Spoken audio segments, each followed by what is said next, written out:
پاکستان محفوظ اور پرامن ملک، سرزمین پاک کے لیے عالمی اعزاز ICC ایونٹ کی انتھک محنت کا ثمر 29 سال بعد پاکستان کو چیمپئنز ٹرافی کی میزبانی ملی۔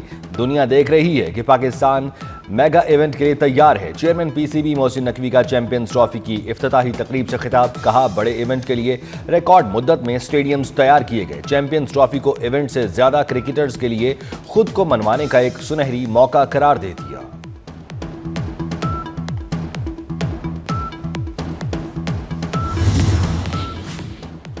دنیا مذاق سمجھتی رہی، محسن سپیڈ نے دنیا کرکٹ کو حیران کر دیا۔ کراچی اور لاہور کے بڑے سٹیڈیمز کا نقشہ محض 4 ماہ کی ریکارڈ مدت میں بدل دیا۔ قذافی سٹیڈیم میں اب 34,000 سے زائد شائقین کی گنجائش موجود ہے۔ نیشنل سٹیڈیم کراچی کے بھی ہر طرف چرچے۔ فتنہ الخوارج اسلام سے نابلد، قطعی طور پر خارجی ہیں۔ قرآن مجید میں فتنہ الخوارج کے لیے واضح احکامات اور سزائیں متعین ہیں۔ خارجی عناصر اسلام کی غلط تشریح، تعلیمات کی خلاف ورزی کرتے ہیں۔ Army chief general Syed Asim Munir کا راولپنڈی میں طلبہ سے خصوصی خطاب، کہا اسلام نے ہر حیثیت میں عورت کو حقوق دیے، خارجیوں کو کس نے اختیار دیا؟ یہ خواتین سے حقوق چھینے۔ پاک فوج میں سب پاکستانی ہیں، کوئی سندھی، بلوچی، پنجابی یا پٹھان نہیں۔ ہم کامریڈز کی طرح لڑتے ہیں۔ جب تک قوم ذات ہے، فوج کبھی نہیں ہارے گی۔ ہتھیار پھینکنے والے ہی ریاست سے رحم کی توقع کریں۔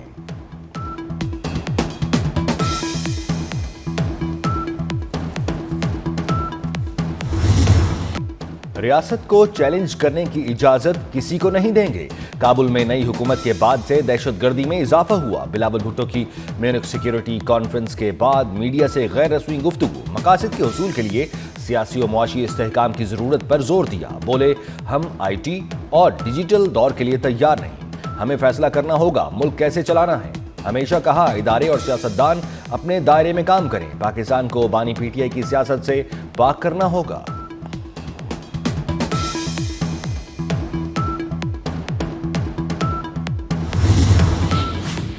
کلات میں لیویز چوکی پر نامعلوم افراد کا حملہ، ایک اہلکار شہید، 2 شدید زخمی۔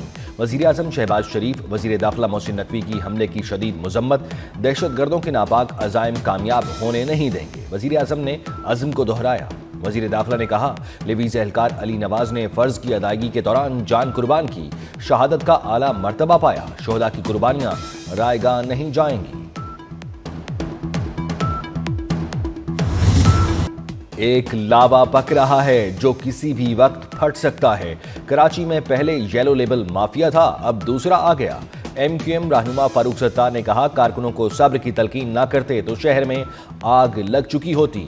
آفاق احمد کو رہا اور ڈمپر مافیا کے سرغنہ کو گرفتار کیا جائے۔ رہنما MQM نے مہاجر قومی موومنٹ کے چیئرمین کی گرفتاری کو خلاف ضابطہ قرار دے دیا۔ مصطفیٰ عامر کا لرزہ خیز قتل، غمزدہ ماں اپنے لخت جگر کا انصاف دلانے کے لیے ڈٹ گئی۔ کالے شیشے، بنا نمبر پلیٹ کی گاڑی ہب تک کیسے گئی؟ ارمغان شیراز کے ساتھ کوئی اور بھی تھا جس نے مدد کی۔ گاڑی کو آگ لگائی، دھماکہ ہوا۔ کیا کسی نے آواز سنی؟ SSP علی حسن کیوں میری بات نہیں سن رہا تھا؟ دکھیاری ماں نے انویسٹیگیشن پولیس پر سوالات اٹھا دیے۔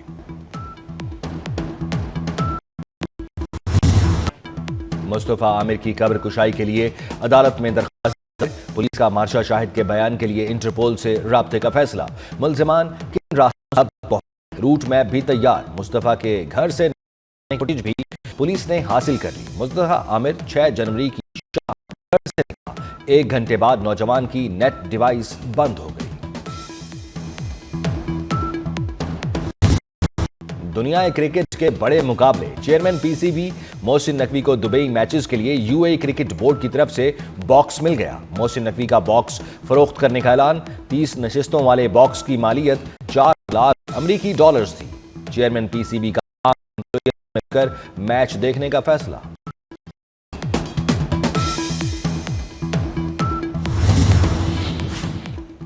چیمپئنز کا میلہ سجنے میں صرف 2 دن باقی، بنگلہ دیش اور بھارتی ٹیم کی دبئی میں پریکٹس، دونوں ٹیمیں 20 فروری کو ہوں گی۔ میگا ایونٹ کے دبئی میچز کے لیے اضافی ٹکٹوں کی فروخت بھی، بنگلہ دیش بھارت میچ کے اضافی ٹکٹس آج لیے جا سکتے ہیں۔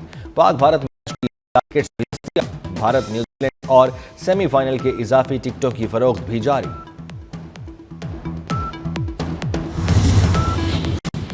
طویل ترین خشک سالی زیر زمین، پانی کی سطح گر گئی۔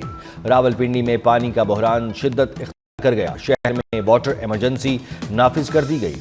سروس سٹیشنز اور گھروں میں گاڑیاں دھونے پر 1 ماہ کے لیے پابندی۔ راولپنڈی شہر پانی کی یومیہ ڈیمانڈ 70 ملین گیلن ہے۔ 51 ملین گیلن یومیہ سپلائی میں مزید 5 ملین گیلن۔ راول ڈیم میں صرف 45 ملین پانی رہا۔ ایم ڈی واسا کے مطابق بارشیں نہ ہوں تو جڑواں شہروں میں پانی کی ضرورت کو پورا کرنا مشکل ہوگا۔ بزدار دور میں کرپشن کا ایک اور اسکینڈل سامنے آ گیا۔ پنجاب اسمبلی کی پبلک کمیٹیوں میں آڈٹ رپورٹس پر کارروائیاں۔ مالی سال 2020 اور 21 کے دوران مالی بے ضابطگیاں رپورٹ ہونے کا سلسلہ شروع۔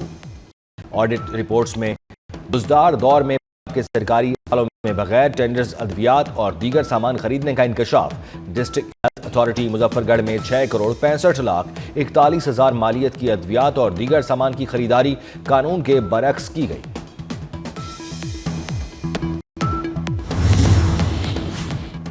سموگ میں کمی، زیادہ پیداوار، کاشتکار خوشحال۔ پنجاب میں سپر سیڈز کے استعمال سے شاندار نتائج سامنے آنے لگے۔ چند ماہ کے دوران 1000 کاشتکاروں نے 57 کروڑ 95 لاکھ روپے کمائے۔ وزیر اعلیٰ پنجاب مریم نواز کہتی ہیں ایگریکلچر میکنائزیشن صرف آغاز ہے، زراعت میں مزید انقلابی اقدامات کریں گے۔ ہمارا مقصد پنجاب کو جدید زرعی ٹیکنالوجی کا ہب بنانا ہے۔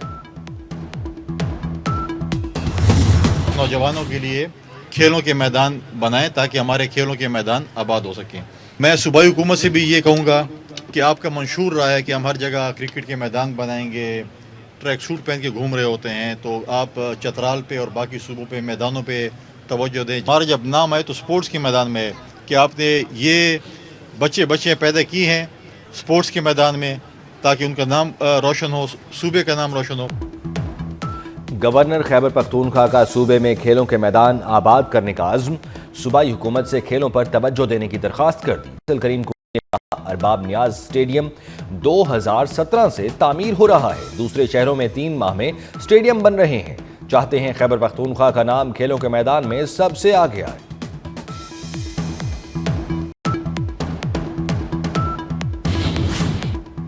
امریکہ میں عدلیہ اور ایگزیکٹو کے درمیان کشیدگی بڑھ گئی۔ امریکی ریپبلکن اراکین کانگریس نے ٹرمپ کی پالیسیوں کو روکنے والے 2 وفاقی ججز کے خلاف مواخذے کی کارروائی کا اعلان کر دیا۔ ٹرمپ کے اقدامات کو معطل کرنے والے ججز کے مواخذے کی تیاریاں شروع۔ مواخذے کی تحریک پر کام کا آغاز کر دیا گیا۔ مغربی کنارے میں قابض سے ہونی فوج کی جارحیت برقرار۔ نابلس جنین سے متعدد فلسطینیوں کو گرفتار کر لیا۔ غیر ملکی میڈیا کے مطابق جنگ بندی معاہدے کے باوجود اسرائیلی فوج نے فلسطینیوں کے گھر مسمار کیے۔ اقوام متحدہ کے سیکریٹری جنرل انتونیو گوتریز نے کہا غزہ میں دوبارہ جنگ کا شروع ہونا ناقابل فہم ہوگا۔ غزہ میں 22 لاکھ افراد کو فوری غذا کی ضرورت ہے۔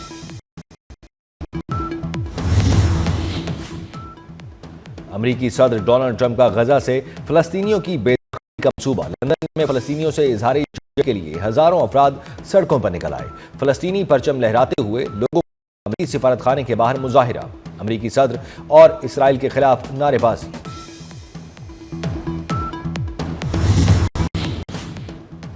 بھارتی دارالحکومت نئی دہلی کے ریلوے اسٹیشن پر بھگدڑ مچنے سے 18 افراد ہلاک۔ کمبھ میلے کے باعث نئی دہلی ریلوے اسٹیشن پر رش تھا۔